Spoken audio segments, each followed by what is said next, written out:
Hello, everyone. It's Richard, and I thought it would be good to have someone that plays this game a lot to review the demos that they showed for Panzer Corps 2 in a live stream they did. And it's certainly more content than anything they've discussed on the forum, mostly because you can see all of their ideas. And I wanted to talk about how I feel about what they showed from a casual player perspective, which is pretty much what I view myself as. I'm actually not really a number cruncher in video games. I'm a numbers guy, but I'm not a number cruncher.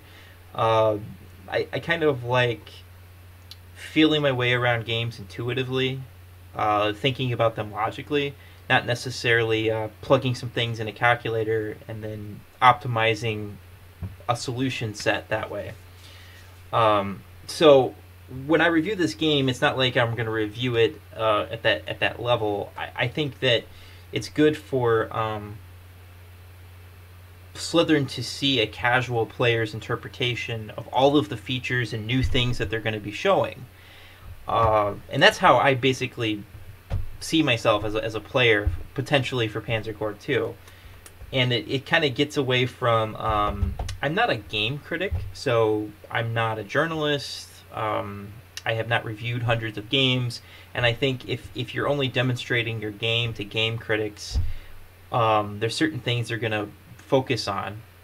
That's not necessarily what the casual player will focus on. I think at the end of the day, Slytherin wants to know what Panzer Corps players at a casual level think of what they've shown. All of the bells and whistles and all of the technical features which pull some people in are kind of secondary, if I had to guess. I know that if you go into Slytherin forums and read a bunch of technical information and complaints about Panzer Corps, it can be pretty daunting as a game developer to try to process all of that and figure out how to incorporate it into a new game. And I'm not really trying to do a review at that level. I do think players get a little insane in their pickiness, and I think there's a lot of people that don't understand what goes into game development. It's not a simple you write a line of code and everything is fixed. So I want Slytherin to watch my review, but I don't want them to. I'm not approaching this from a programmer perspective, a game developer perspective, or a game journalist perspective. Just a, do I like what I see if I'm playing casually, which is probably what they're mostly interested in. So let's get this started. Okay, from the very beginning. But I think that for people who did play Panzer, One thing I'll mention, I mean, since we have a visual here, how do I feel about the visuals? It's so this is going to be a 3D game. Probably the most controversial aspect of Panzer Corps 2 is it's going from 2D to 3D. And I don't know if I'm speaking for the average Panzer Corps player. I'm not super excited about it, but I'm not necessarily gonna hammer Slytherin for making it 3D. They want to make money on their game. Clearly, 3D is hot, and will be for some time. So I think my only concern is going to be, did they sacrifice mechanics to make it 3D? Did they have to put so much money towards the 3D stuff that the core gameplay mechanics suffered? That would be my only concern, because at the end of the day, if the game feels comfortable to play and it feels in the same spirit as Panzer Corps, I think the 3D thing isn't a big deal. So let's just look at the 3D stuff that we see so far and talk about if it's high quality or whatever. I don't know how I feel about it. I would have to play the game myself. I don't think I could look at this and say definitively this is great or this is bad. Is this worse than the generic 2D hex tiles that we have currently in Panzer Corps? Maybe. I mean, here's the thing. I see a lot of noise on the map. So when you look at the Panzer Corps map screen, it feels very simple and clean. And I'm not really confused about generic terrain issues. There are some things that I do find frustrating. You know, bridge hexes can sometimes not be clear to me. Certain terrain types seem indistinguishable at times, so you have to mouse over a hex to see what kind it is. Here, I think it's less confusing in the sense that this is clearly hills or mountains. This is clearly a river. This is clearly a road. These are clearly plains, and this is heavy forest, and this is moderate forest, foliage, or whatever. This is countryside, I'm assuming. So I have mixed feelings because I think in some ways this 3D mapping we see here, it's clearly delineating what type of terrain we're looking at hex-wise. On the other hand, I'm not sure that that's where my complaint is with the old maps. My complaint is more about like snow and swamp and plain hexes sometimes. Like there's some hexes that are not swampy. Like the swamps are usually clear unless it's snowy, then it's not so clear. I just sometimes I think it's the plains, bocage. No, I think I got bocage down. Countryside perhaps. Sometimes maybe it's not clear enough. This is very clear though. This is countryside, this is plain. It's hard for me to say if this is making it better. I think I would have to play the game for a bit before I could conclusively decide. It will still be interesting because they will instantly see some new features, some changes in gameplay, which we did. So let's get started. But first of all, what kind of a game is Pensacola? Pensacola is a war game, right? And it means... I will mention, tank units look okay. Maybe even a little bit better than okay. I'm not sure how I'm going to feel about that until I have a whole corps of tanks on the field. Can I easily distinguish between Panzer IIIs and Panzer IVs? I do think one of the issues with the original Panzer Corps game is it gets difficult, the Panzer IIIs and Panzer IVs, knowing which one's which, so you have to like mouse over to see what type it is. But I don't think the models we see are all that bad, but I'm not sure they're all that good. In infantry, you can see the infantry here. I think this is below average in quality 3D rendering, in my opinion, as a casual player. Not that I've played a whole bunch of war games. I really haven't. I haven't played really any war games beyond Panzer Corps, but it just seems like for 3D graphics for the infantry, I'd probably give it a 4 out of 10. That's just my opinion, 4 out of 10. So keep in mind this is something Slytherin has put a lot of work into, so it's probably not what they want to hear. But again, we'll see how it works mechanically. If it feels like I can play easily with these weird-looking infantry units, then I'm probably not going to care that much. Let's proceed. That its primary focus is war. In this case, obviously, Second World War. And most of the time, you're going to use your army, your units. Like here, we have 2 infantry units and 2 tanks. So this is an interesting screen. We have the same dots. That's fine. I think we have some bells and whistles over here. How do I feel about that? I don't know how I feel about that. I think I would have to play it myself. We're used to the UI being over here. Is that better or worse? Is there a better way to do it? Do we want our screen filled with a bunch of buttons to click, or do we prefer the old way? I'll have to kind of play through the video and see how it looks like it's working mechanically. But I think it was nice having all of the UI taking up a chunk of the screen. So functionally, I knew if I was going to do something beyond moving a unit or attacking, I had to go over to the right side of the screen. That was kind of a nice thing that makes it simpler for a new person to come into the game to learn. I'm a little worried. You can see there's icons over here.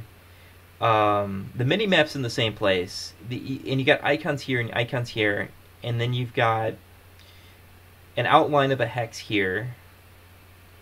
We've got this circle on a unit that you're about to move. We've got these dots. I'm just a little worried that there's too much clutter on the screen.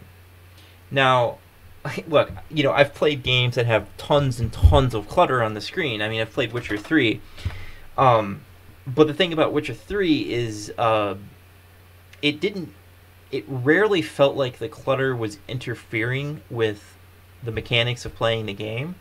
So I'm kind of nitpicking here by going, well, there's some clutter, but if it doesn't really interfere with the ease of moving units around and making decisions, then I think the clutter is okay. And maybe it's better because you get more of a map, right? They're giving you this little part to see things, and they're taking all the core stuff that was over here and shoving it in the smaller slots. And I have a feeling there might be options to limit how much you can see. Who knows? So maybe it's not going to be so bad. So we are going to use our army to defeat the enemy. We will not be building bases, collecting lots of different resources, conducting research, diplomacy, whatever. We will be just fighting. So second important point is that I will mention that this is a good thing because Panzer Corps is not the Hearts of Iron and all that other crazy stuff. It's a fighting game fundamentally. So if you were concerned that they were going to do a 3D model and then try to make Hearts of Iron 6.0, it's not going to happen. That's a good thing. I think that means Slither knows their target audience. People are looking for a casual game that's easy to learn and hard to master, and it's going to be a fighting game. Panzer Corps is turn-based, and this means that you can really take your time thinking about the mission, doing some planning, making some decisions. And there is no rush, there is no real time. I just noticed that there's some stuff up here. I think I like this. I like how there's important information that you can easily see, but it isn't taking up a huge chunk of the screen. So this particular part of the interface I think I like. And you don't need to click really fast in order to win this game. And final point which I wanted to make before we start is that Panzer Corps is really, really easy to play. And hopefully in this demo you will see just that. So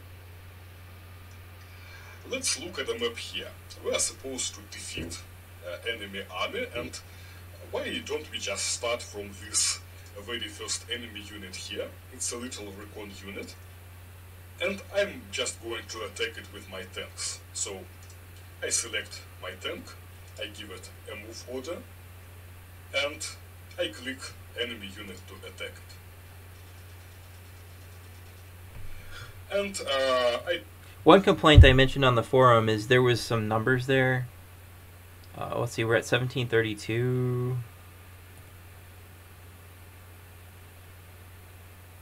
Oh, hang on, this is going to be tricky. 17. Hang on. Why is this so hard? Oh, it's actually a second earlier. I just want to capture that.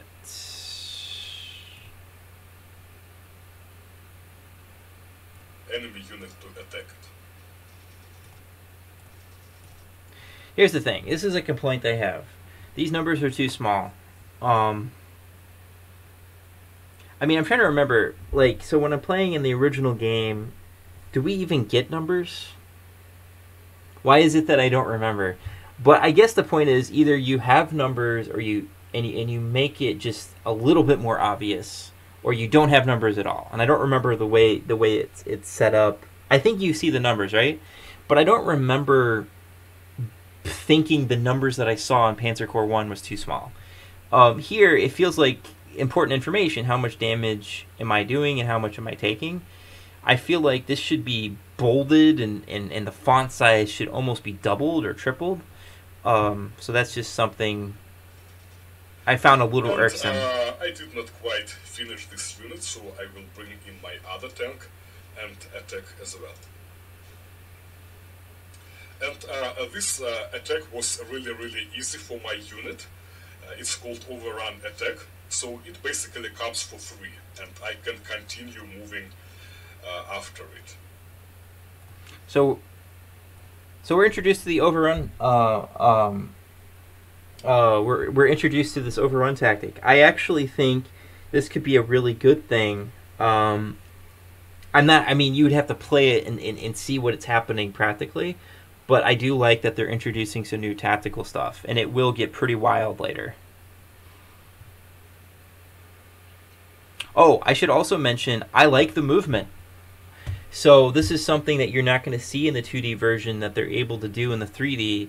I like the tank movement. I actually also they'll do some truck movement later. I like it. That's it. I think this is a good use of the 3D engine here. It doesn't look unrealistic. It doesn't look awkward. And I feel like they put a lot of work into making it look nice. So I'll give them credit for that. And basically, we already know like 90% of controls we need to play the game. Because most of the time you will be moving your units around and attacking enemy units. And that's basically it. So my infantry units here, they cannot move as fast as my tanks, but fortunately they have attached transports, like trucks, and as you can see here, we can move further away if we employ these transports. So I'm going to move this infantry unit and also... Yeah, I think the trucks are moving very well. This looks great. I mean, maybe it's not Hearts of Iron, but... I cannot do anything else. So now I'm going to pass the turn to my opponent. I'll mention that I like the plane movements. That looks natural and realistic, and again, that's something they could not do in the 2D version. So kudos to them for that. And it was actually quite painful. Whoops. Now it's my second turn, and I just wanted to mention I also like the explosion. I don't know what the sound was because I think he had it muted, but the explosion looked better than anything we've seen in Panzer Corps 1. So they're putting some effort into the graphics here. Let's talk about what we need to do in this mission. There are many different mission objectives in Panzer Corps, but in this scenario we have the most common and classic mission objectives. We need to capture all victory hexes. And we see that there are 3 victory hexes controlled by the enemy, and all of them are located along the same road. So we are going to move and capture our objective. I will mention this strategic overview map I don't like as much as the original. It feels like important information's missing. I can't see obvious things very well. I don't like the shape of it. I guess this like hexagon circle. I don't know what it is, but I like the original Panzer Corps strategic map better. And I think it would. There's weird things going on with colors here that are not. The original maps looked more professional somehow here. So I do rely on the strategic map a lot, as you know, watching me play through the game.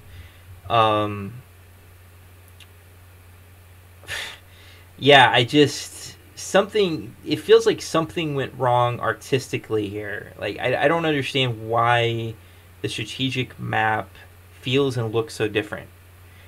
So I'll just leave it at that. Along the way. And first of our objectives is right here, and it is guarded by this infantry unit. So let us try to attack it. So if I hover enemy unit, I see predicted combat odds, and these odds are really not in my favor. I am going to lose 2 tanks and not inflict any damage in return. And the reason is that it's really not a good idea to attack infantry in a close terrain, and city is a close terrain, with your tanks. So instead, I am going to bring in my own infantry and attack the enemy with those. Right, it was not so bad, and now we attack second time, and enemy unit is destroyed. This is now that I'm watching this a second time, I think this might be an aesthetic problem. The tanks moving up forward to attack looks better than the infantry moving up forward to attack. The infantry don't look like they're hustling, like to prepare for an attack. They just look like they're just doing a normal jog to get up there. I don't know, the infantry here, it becomes a little bit more apparent here that they don't look interesting or intimidating or like in the original game, it's not that the infantry looked intimidating, but we're also not looking at 3D graphics. They're just a placeholder for an abstract concept that there's infantry here. But to create some excitement in this 3D model, they're trying to create action movements with these infantry, and they sit there and they're moving around when they're not attacking. And I just felt like if you watch that, where the infantry move into the city, it didn't feel exciting. So we'll just move on from that. My units here don't have any moves left, but I also have this tank here. And as you can see, it can move pretty fast along the road, so I am going to move into enemy victory hex and capture it. So, 1 victory hex is captured and I have 2 more to go. I am going to pass the turn to my enemy again. And once again I am attacked by this little Stuka bomber, and it's really annoying, right? So I am going to check if its base is protected with any units, and it turns out that it's not. So I am going to capture it now.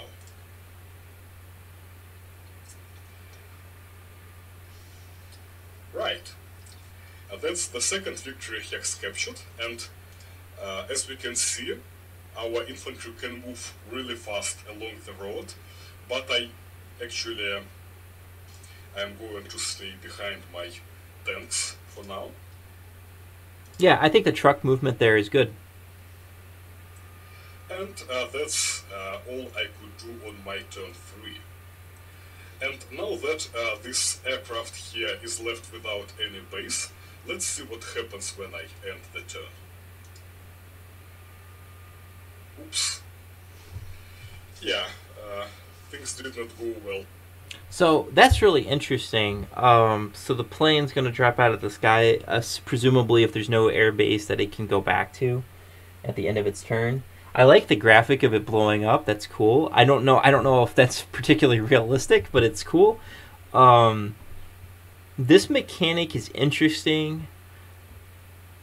I think people are not going to like it right away. I think people are going to complain about this mechanic, but I suspect it's going to force you to play more carefully as a player. We already exploit tons of things about airfields in Panzer Corps 1, so I don't think it's any more extra cheesy than some of the things that we do. I think why players are going to complain is because the AI might do certain things to airfields that cause your planes to crash. So you're going to have to be careful about where you deploy them and keeping an eye on your airfields. Anything that's forcing the player to be more careful is a good thing. Well, probably is a good thing. Anything that's forcing you to be careful about the deployment of your troops and how much ground to cover and who's covering what is a good thing. For that aircraft. And now I have just one final victory hex left, and I am going to attack it with my tanks. But let's see what happened here. I actually ran into a hidden enemy unit, and my tank was... The ambush is not big enough. I feel like ambush in the original game was bigger and redder, and it was just like nice, even though I think that there are times when you miss the ambush words as well. I feel like ambush should be bigger. And an ambush is a big thing in Panzer Corps. It should get more prominence on the screen. You should be alerted to this big event on the battlefield. Ambushed. And also, it was ambushed when standing on a river crossing, which is a very vulnerable position. That's exactly the reason why this little raccoon could actually cause some damage even to my really powerful KV-1 tank. And also here we can see that rivers are very difficult obstacles, because now that the crossing is blocked, I cannot really do anything with my units. So instead, I am going to use this opportunity to rebuild, because all of my units here are a little bit damaged, right?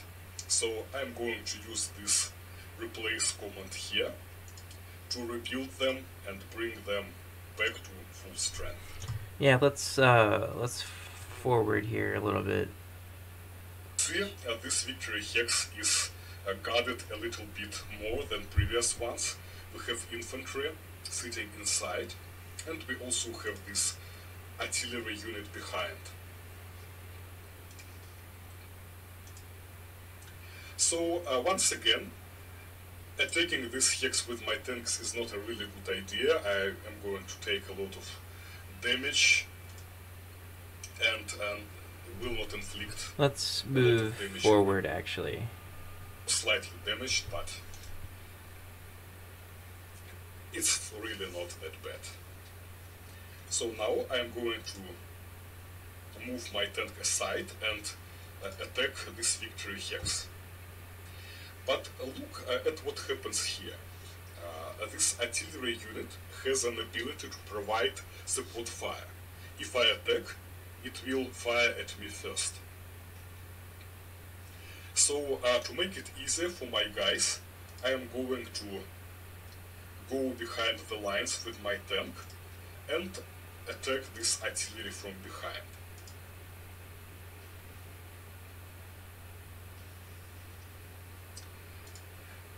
Right, so it will still do some support fire, but hopefully it will do a little bit less damage to me. So I'm going to attack and attack with my second unit as well.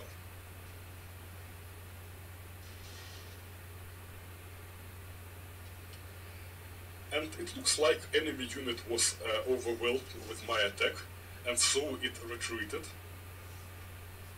And now I am going to finish it with my tank here. And once again it was an overrun attack, so now I have a bonus movement, and I can capture this final victory hex on this. Okay, here's something that I didn't notice the first time. So he had moved that tank out of the way, right? So normally if you move a tank in Panzer Corps 1, you could attack, but you can't move again. So it seems like this overrun tactic, you can use it to attack right away and then move like normal, or you can move and then attack and then move again. I don't know how I feel about that. I think it's let's just say that that is a very complex tactic to use in practice, and I have no idea how I feel about it. The AI having the capacity to do this, I think I would suck at this game for a while. If the AI can do this, and I'm assuming that the AI can do this, I think that everything about how I play Panzer Corps 1, I think there would be some problems if I tried to play that way in Panzer Corps 2. Let's just say it's interesting. Same turn.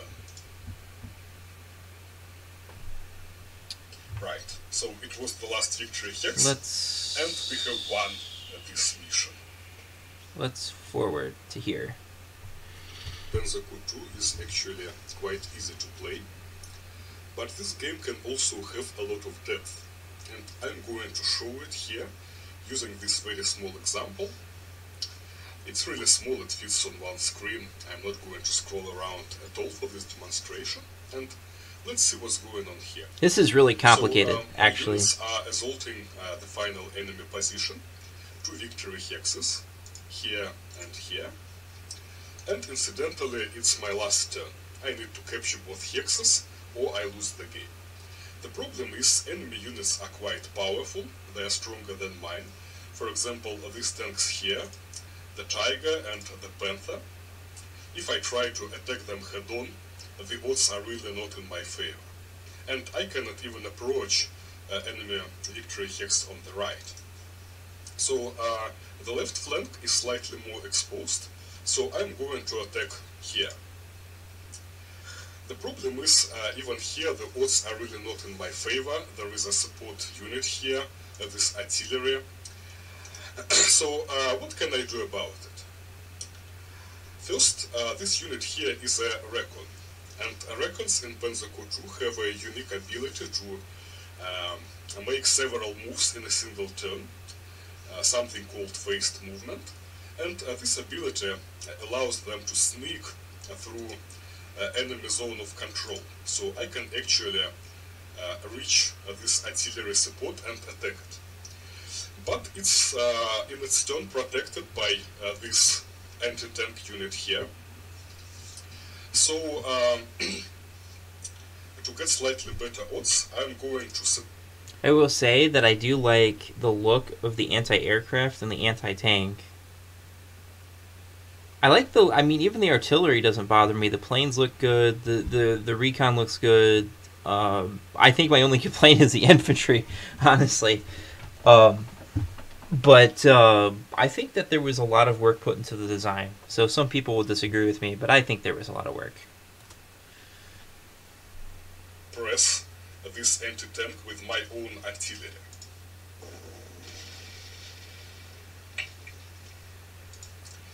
Right, so one opponent was killed and 4 more are suppressed, and this means that half of this unit's strength is not available to provide any support. So now I have slightly better odds. They are still not in my favor, but not much I can do about it, so I will just attack.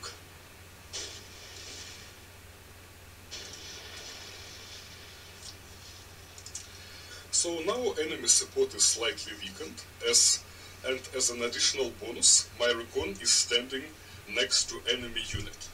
This gives me bonus to every attack on this unit. Can I do anything else to improve my odds? Actually I can. There is this small guy here, and it's an observation aircraft. All its attack ratings are 0. But it provides exactly the same bonus as Recon. If I place it over enemy unit, I get an additional bonus. So that's... So this is a little different, because I think Recon, like on Soviet Corps, I don't think they gave you a bonus when you were over a unit. I don't know how I feel about that. That's a nitpicky thing that maybe the number crunchers would want to talk about. I think it's cool. What's good about this is it gives a player an incentive to actually deploy recon planes, which is sorely lacking in the original game. So, you know, if I was playing Panzer Corps 2, how many recon planes would I use? Possibly none. But that's operating on old Panzer Corps 1 rules that may no longer apply for Panzer Corps 2. It may not be worth having that in the core slot, but maybe it will. All I could do to make my attack easier, and I'm just going to attack this infantry unit.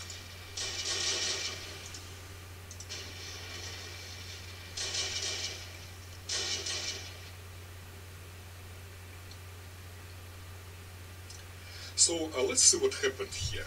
My attack was barely in... So another major difference is that you can retreat across more than one hex. I don't know how I feel about that either, because obviously we're used to Panzer Corps 1 mechanics where you can't do that. So Here's the thing, though. I mean, maybe that makes sense. If there's an open avenue, a hex beyond your immediate one to retreat to, that probably would happen in a battle. So maybe you could argue the Panzer Corps 1 mechanic wasn't as sophisticated. Um, I don't know. I think that's another like little tiny change they made that's difficult for me to look at this gameplay and go, that's a good change or that's a bad change. I think you'd have to play around with it. It's interesting, and I think you're going to see different strategies used in the battles. So that's one way to keep interest in the game going. It's going to be very different mechanics. Enough to overwhelm enemy infantry, and it retreated from its defensive position. And now my recon can still make some moves, so I'm going to take this victory hex. One taken, one more to go. Wow. But all of a sudden, my tank here is back in the game, because I can move to the right and overrun this infantry. And this will give me a bonus attack. The problem is this anti-tank here once again provides support fire. And if there is any support fire involved, overrun does not trigger. And can I do anything to disable support from this anti-tank unit? It turns out that I can. So here's something I have to say that I missed that the first time. So if there's support fire, you can't overrun. So they're putting limitations on overrun. I think that's a good thing. I could tell you now that I'm thinking about these mechanics they're showing, my head's about to explode because I don't know if I can process all the possibilities.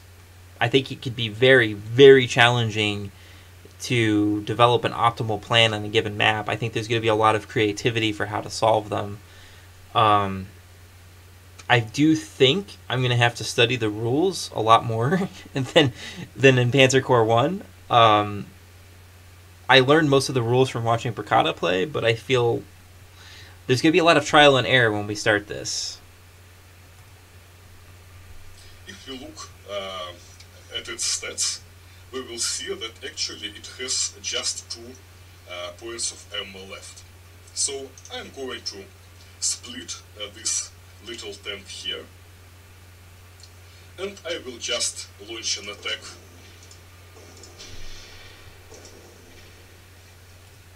So splitting's new. How do I feel about that?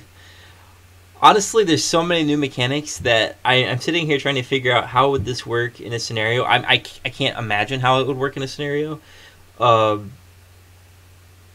think it's realistic. Like, I could imagine in World War II, units got split. Like, that's not a huge suspension of disbelief. I think I like it, but I think I'm very, very far away from being able to know how to use it well. I'm going to need the professionals like Goose and Soren to show me how you use this very well, because I feel like if I ever tried to do it, it would end in disaster. But it is really cool that you drain the ammo that way. You accelerate the draining of the ammo, which then sets up your overrun tactic. Without a doubt, I think the tactics are a lot more complicated in Panzer Corps 2 so far. And I'm really feeling bad about it now, because I sent this tank to a suicide mission. But its noble sacrifice was not in vain, because this unit here has 0 ammo now. It's not going to support anyone anymore. And so, I can attack this infantry, and yes, it's overrun attack. So now, I can make another move. I go here, and I can attack this guy. Since it's out of ammo and will not shoot back, my attack is going to be pretty devastating, but it's not enough to kill this unit, unfortunately. So let's do it. And this unit surrendered. Why did it surrender? Because this gun has only 1 movement point, and all adjacent hexes were taken by other units. So wow, final victory hex is clear, and I can take it. The problem is all my units have moved already. But this recon here still has one final move to make. And yes, it's victory. Okay, and then we get to And really the crazy is stuff. about to be overrun by these evil Soviet tanks here. And of course I want to break the circle, escort these units to safety, and rebuild them later. And in order to do this, I have a small relief force here, on the other side of the river. So first of all, I'm going to use this little observation aircraft in order to get a better overview of the tactical situation. I like this, by the way. I like the way the plane moves, and I like how things are uncovered. I think it's a small improvement, and I do think it makes moving the airplane around better. And now I can see all enemy units forming the circle, and I also see that both river crossings are guarded by enemy units. This bridge here, and another bridge here. And of course, rivers are very difficult natural obstacles, which my tanks cannot even cross on this turn. So my mission would be pretty much impossible if it were not for this little unit here. It's a German bridging unit, which did not exist in Pensacola but was added in the sequel. And when placed on a river, this unit acts as a bridge. So now I can very easily cross the river with my tank. I like that, but now that I'm looking at it, I don't know if I like the white outline of where the enemy units are. It looks weird and out of place.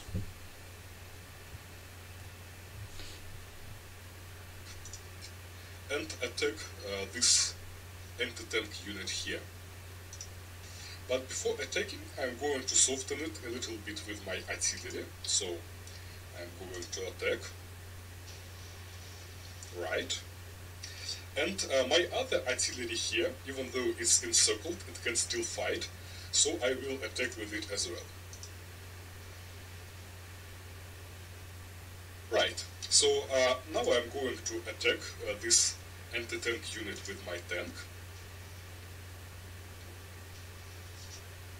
And my attack was powerful enough to force this unit to retreat. Now I can use another tank to finish it, and this unit surrenders. Why did it surrender? Because it had only one movement point, and this movement point was spent to retreat to the river. It could not retreat the second time, so I missed this the first time I was watching. That is a new mechanic as well, because a lot of times units can retreat more than once. I think I like that. I think that, if you retreat once and then you are put under heavy pressure and you need to retreat again, I think your punishment should be you're forced to surrender, because it's probably realistic. If you retreat once in a rush, you're going to be exhausted at the end of the retreat, and then if you're immediately attacked again, you're either surrendering or you're dying. I don't think that there's enough energy left to do another retreat. So that's another good tactic I like. it surrendered instead. And now I have a pretty clear path to escape. So I'm going to move my artillery and my infantry and also my Stuk out of encirclement. And did I succeed in my mission? Not exactly, because this unit here does not have enough moves to escape. And also, my tank here is left exposed to enemy counterattack. So let's try it again. Why did I fail? I failed for two reasons. Okay, First, on the left. Yep, that's good. I don't think he does anything new here. Yep. This is fine. I like that. He's showing another way. What this game is all about. Yep. That was good. Let's move. There's the wild stuff that's coming up. The stuff that made me, there's stuff coming up that made me go, whoa. I wanted to show a few more cool features which we have implemented in the game. And the first such cool feature is undo. So, in Panzer Core there was undo move command. In Panzer Core 2 we decided to take it one step further. So imagine, for example, that we are attacking this defensive position here. Let's do some attacks, some support fire going as well. Let's do some movement, some more attack. And I think that my attack went pretty well. But imagine that I changed my mind and wanted to do it completely differently. I can do just that.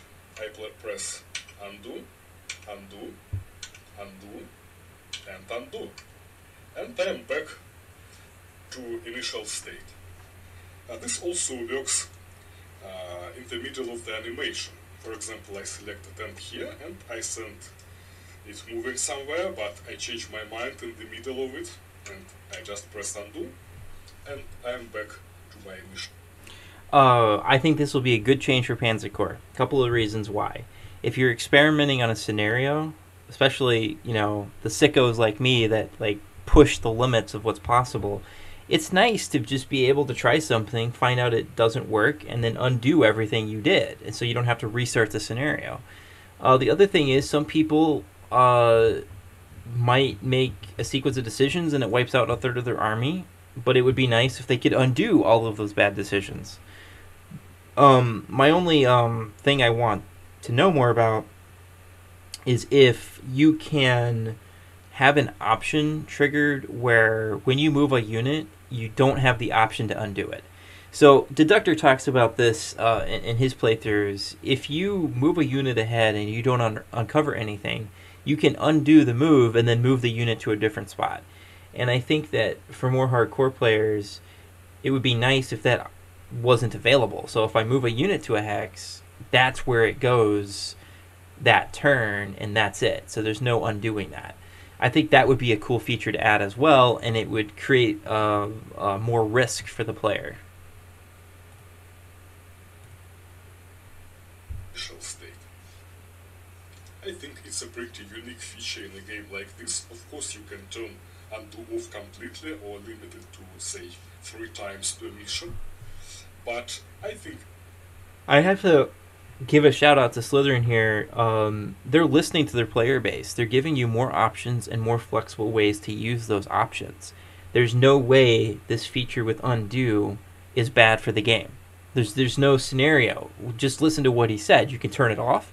You can limit how often you use it, or just let it have its full potential. There's no way that's bad for the game.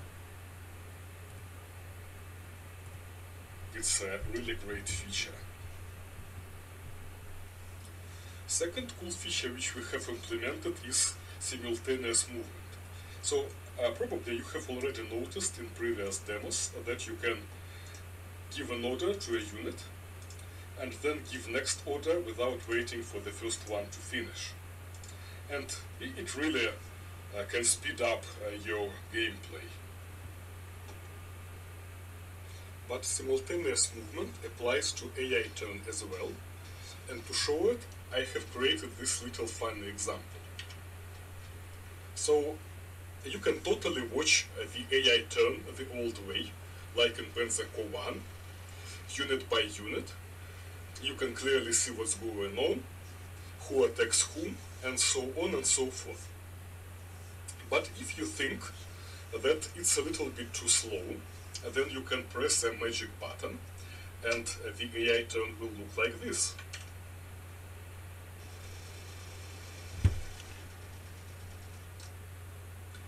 Then you can revert to the old.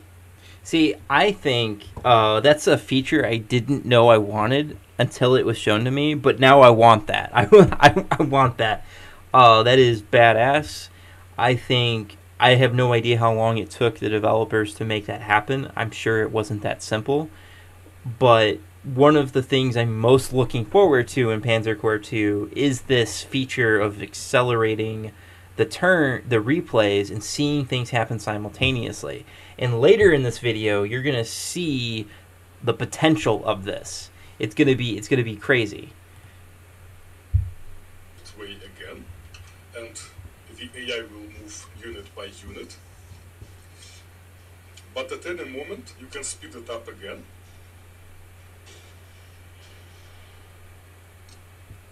And you can do this as many times as you want, really. Switch between one mode and the other mode. And to be honest, in many cases, you don't need to see what exactly the AI is doing. And by using this new mode, you can really greatly speed up your game.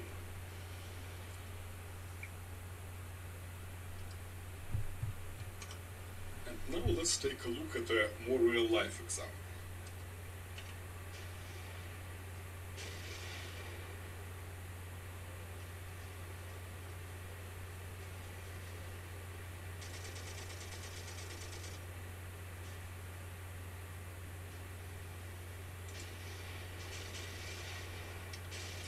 This is great. So keep this in is mind that a lot of stuff which you are seeing now is work in progress and is likely to change before the release. Dude, okay, let me just say, I don't know how anyone could look at this and not be in awe. The sounds sound great. I'm sure they can make those better, but it's chaos. There's explosions happening. All of this is happening at the same time, like in a real battle. I think the airplane animations are great. I think the trucks moving around are great. The tanks moving around are great. I think that the replay value has been enhanced 1,000-fold with this feature. You can do what I was trying to do on some of my videos where I show a replay, but it gets accelerated. Maybe you don't have the ability to record 6-hour sessions for some of these more complicated battles. You can just show an hour replay and make a pause anytime you wanted to talk about what you're doing. I think the potential here is huge, and I want to see this in Panzer Corps 2. I think it's going to be good. It's going to add... it's like a nice little extra feature to draw new players in. And I'm certainly very excited about it. But it should still give you some idea.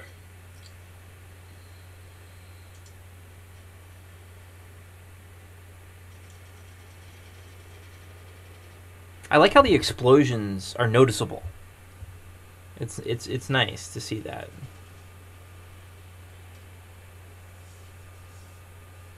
So I think it all looks pretty cool actually, but the most important point here is that this mode can save you a lot of time, and ultimately this results in a much better gameplay experience.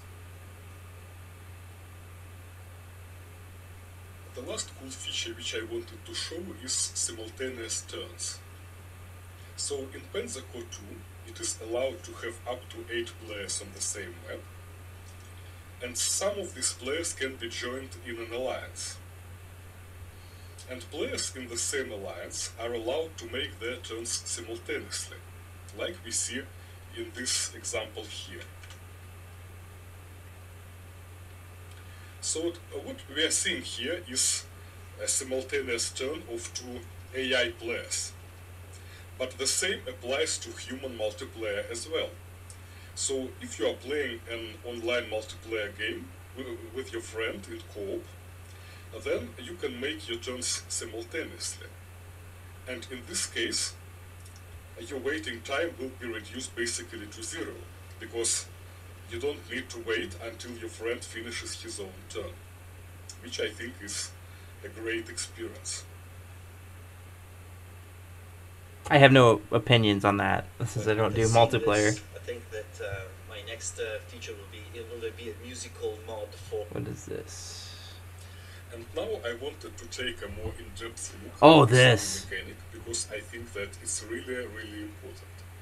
It's important for 2 reasons. One reason is that It can be used on any scale, from tactical to grand strategic, covering the whole scenario, as we will see here.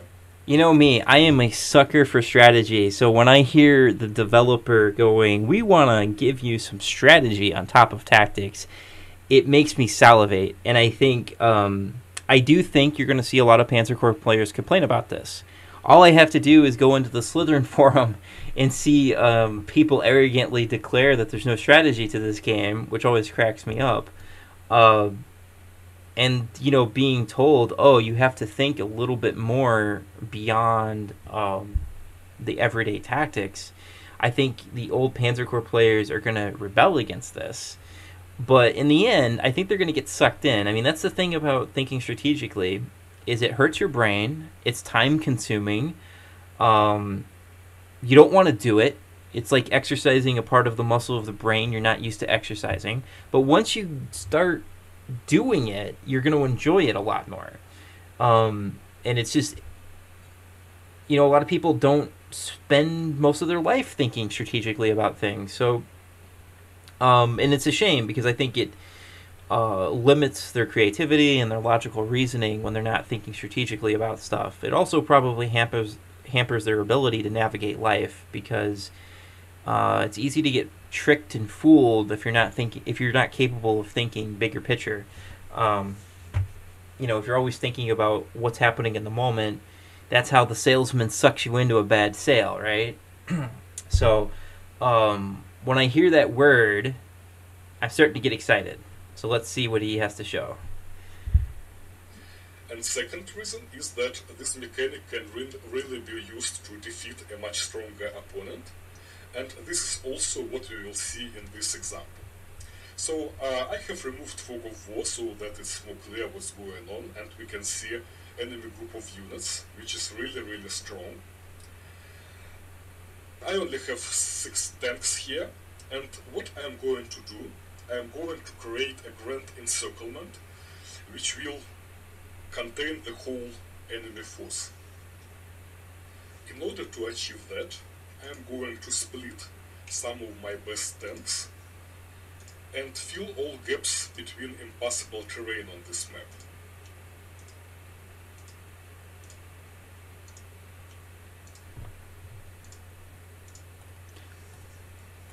Something I was kind of wondering about, right? You know, the tanks can't go through the forest, right? Armored units can't go through the thick forest.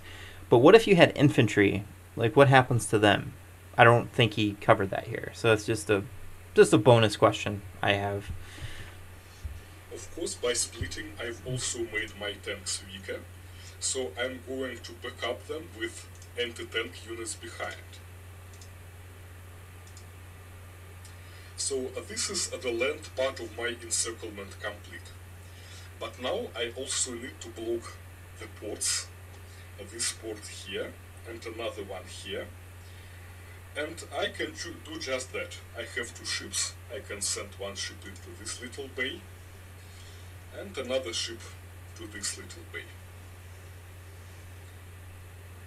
So here is my grand encirclement completed.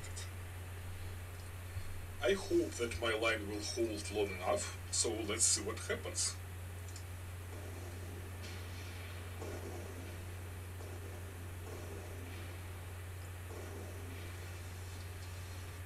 So the AI is attacking in force, but let's note 2 things. So first thing is that these 2 tigers have left behind, and the reason is these tanks need to protect victory hexes.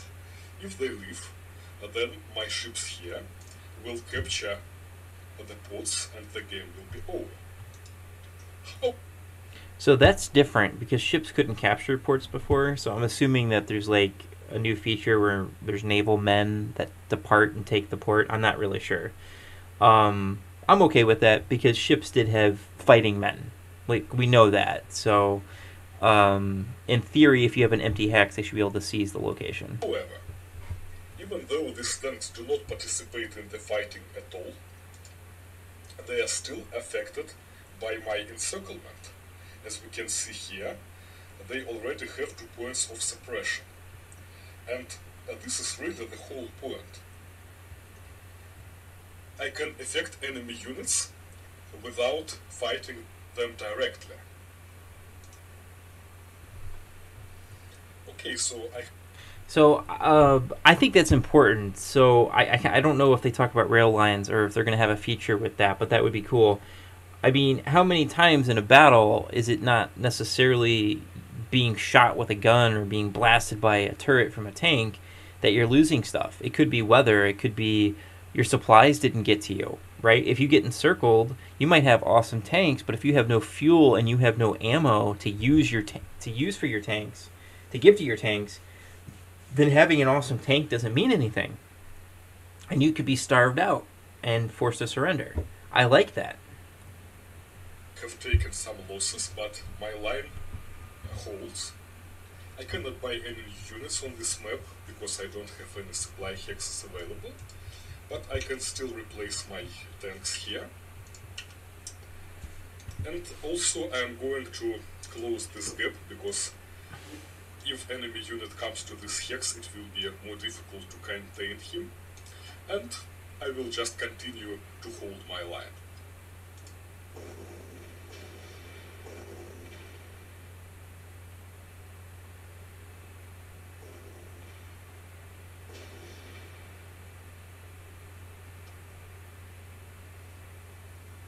So once again my line holds, just barely, because here was a real danger. I'm going to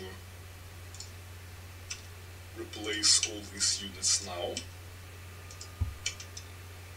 And also there is this little guy here who is trying to escape, so I'm going to block him, and I will pass turn to my opponent again.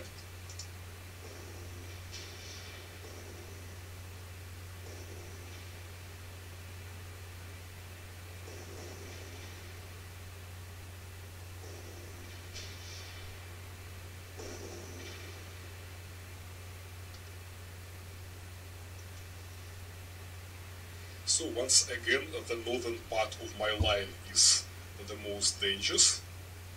I will close the gap with another unit while I replace this one, and I need to replace this tank as well. But otherwise my line holds, and by now you are getting the idea. If you look at these guys here, they already have 6 points of suppression, and with each passing turn 2 more points will be added. So pretty soon this whole enemy group of units will become pretty incapable to fight. Fast forward a few turns and my line did hold, and the whole enemy group is completely suppressed in the red zone, and it cannot really fight anymore. I can very easily push back enemy units, and I can now slowly advance forward with my own units. Also note that the units begin to surrender en masse because many of them ran out of fuel, and without fuel they cannot retreat. So when attacked, they surrender instead. So things are beginning to look really desperate for my opponent here. Fast forward a few more turns, and my Grand Encirclement has broken into 2 smaller ones, and my units are finishing the elimination of the enemy.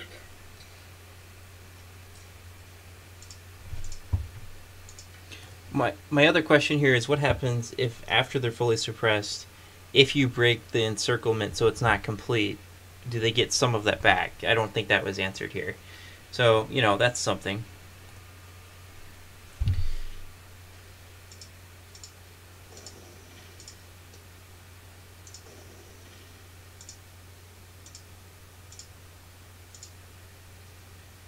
And I can actually already take this final victory hex and finish this mission. So it's a victory, and it's pretty amazing, right? Because I had weaker units and I was able to...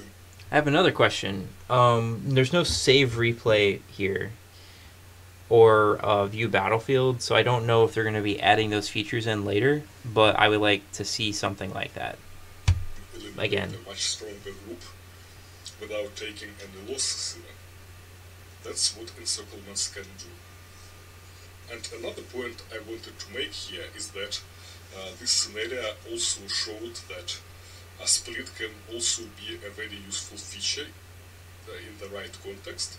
So it's not some odd gimmick, but it can be very, very useful. Yeah, and the other thing is, it's not that overpowered, right? It took 8 turns to fully suppress all the enemies, all the units. So you are giving the opponent an opportunity to break the encirclement. So that's an important point. I don't know how overpowered this will be in practice, but it doesn't. There's nothing that I saw there that concerned me. All right, so that was it for videos. We're going to open up the Q&A. Okay. So that's my review of Panzer Corps 2. So my assessment is, I think, outside of the infantry units, I think the units look pretty good. Some of the 3C stuff I think looks okay. I don't know how that will turn out in practice, but we'll find out. I think there's a lot of new tactics. I think these new tactics are going to be very good for the game. I think speeding up the turns is going to be good for the game, for everybody. The undo feature is going to be very nice for everybody for various reasons. They didn't answer any questions about like Grand Campaign stuff, but we know that they have something like a 60-something scenario Grand Campaign. But when I look at the gameplay, there's some weird UI things. I don't know how I feel about it. I like some of it. Maybe I don't like other bits of it. I definitely feel like they're listening to their player base, though, and they're making the game more complicated. There are some very, very big questions I have, primarily concerning the design of the Grand Campaign and changes to the AI. Because I think the biggest thing that will make Panzer Corps 2 sell well and convince people this is a good game is how good is the AI, because there are some serious problems with the AI in Panzer Corps 1. And I know a developer said, well, maybe the problem is we made the AI too good, and that might be true. One idea I was thinking about was dynamic AI that doesn't always do the optimal thing. Sometimes it does something stupid, sometimes it does something smart, sometimes it does something in between. I think it would really cause problems for players that are hardcore. I also think having different starting setups for the AI would cause problems for the player. You might even just like have the AI behave a certain way for X number of turns and then behave another way for another X number of turns. Dynamic AI would be very helpful, and dynamic placement of troops would be very helpful.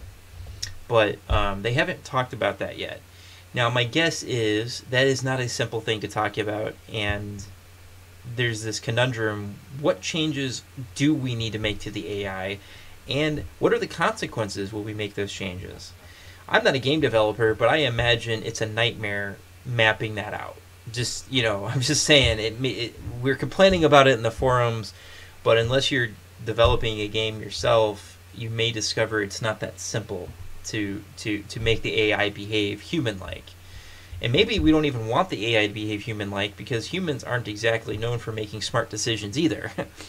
So maybe we're looking for like a blend between like computer and human-like.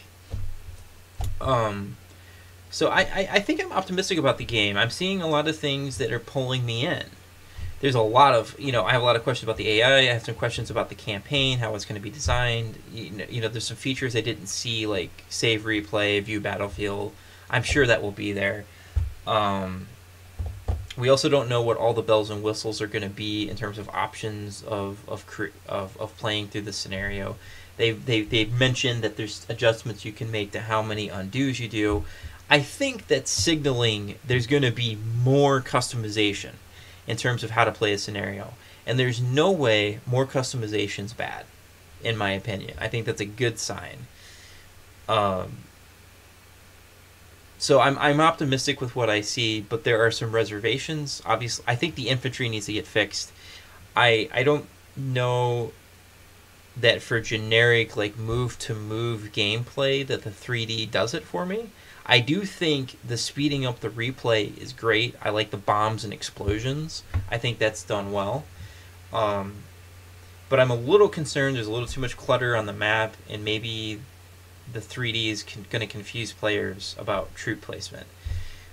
But it also, I imagine if you go into Panzer Corps 1, you're going to be confused about troop placement there. It doesn't look like other games. So I'm looking forward to seeing any other demos they do, and maybe they can show us some of those bells and whistles we're interested in.